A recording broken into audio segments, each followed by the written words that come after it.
আসসালামু আলাইকুম। আমি আজকে চিকেন নাগেটস তৈরি করব। এজন্য ব্রেড ভিজিয়ে রেখেছিলাম আধা ঘন্টা। তারপর ব্রেডটাকে আমি তুলে নিয়েছি। চিকেন 1 কাপ আমি ব্লান্ডারে এটাকে পিষে নিয়েছি। তারপর এটাকে বাটিতে রাখলাম। একটা বাটিতে ব্রেডটাও দিয়ে দিলাম, যেটা ভিজিয়ে রেখেছিলাম।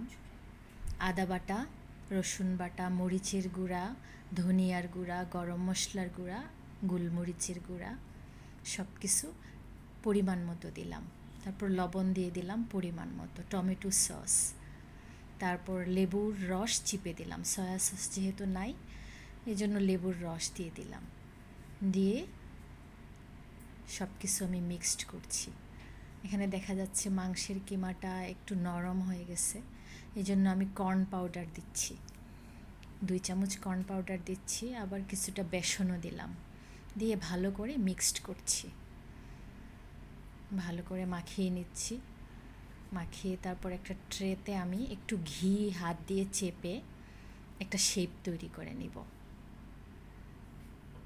শেপ তৈরি করে নিয়ে তারপর চাকু দিয়ে কেটে নিব। চিকেনের কিমা দিয়ে অনেক কিছুই আসলে বানানো যায়। চিকেন নাগেটস, চিকেন বল, আর আমাদের বাচ্চারা এই জিনিসগুলো বেশি পছন্দ করে।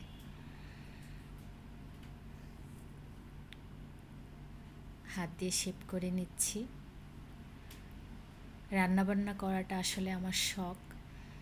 যদিও আমি দেশি রান্না অনেক কিছু করি, কিন্তু এগুলো যেহেতু আমার বাচ্চারা পছন্দ করে, আমি চেষ্টা করি আমার মতো করে বাচ্চাদেরকে করে খাওয়াতে। তারপর আমি চাকু দিয়ে কেটে নিচ্ছি, বরফির মতো কেটে নিচ্ছি। কেটে নিয়ে রাখছি।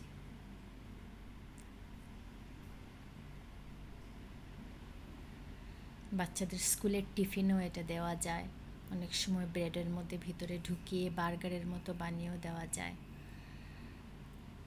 বাচ্চারা এটা খেতে অনেক পছন্দ করে, আবার টমেটোর সস দিয়েও খেতে পারে। কড়াইতে তেল দিলাম। তেল দিয়ে আমি ডিমের মধ্যে চুবিয়ে ব্রেড কাম, মানে আমি টোস্ট বিস্কুটকে গুঁড়া করে নিয়েছিলাম, গুঁড়া করে এটা ভেজে নিচ্ছি। চুবিয়ে তেলের মধ্যে দিচ্ছি। আমার ঘরের মধ্যে যা আছে আমি তা দিয়েই চেষ্টা করেছি বানানোর জন্য। তারপর ভেজে নিচ্ছি কম আগুনে। আগুনটা স্লো রাখতে হবে, যাতে আস্তে আস্তে ভাজা হয়, ভিতরটাও যাতে ভালো করে ভাজা হয়। ভাজা হয়ে গেলে আমি প্লেটে তুলে নিচ্ছি। তারপর সাজিয়ে নিলাম। হয়ে গেল আমার চিকেন নাগেটস।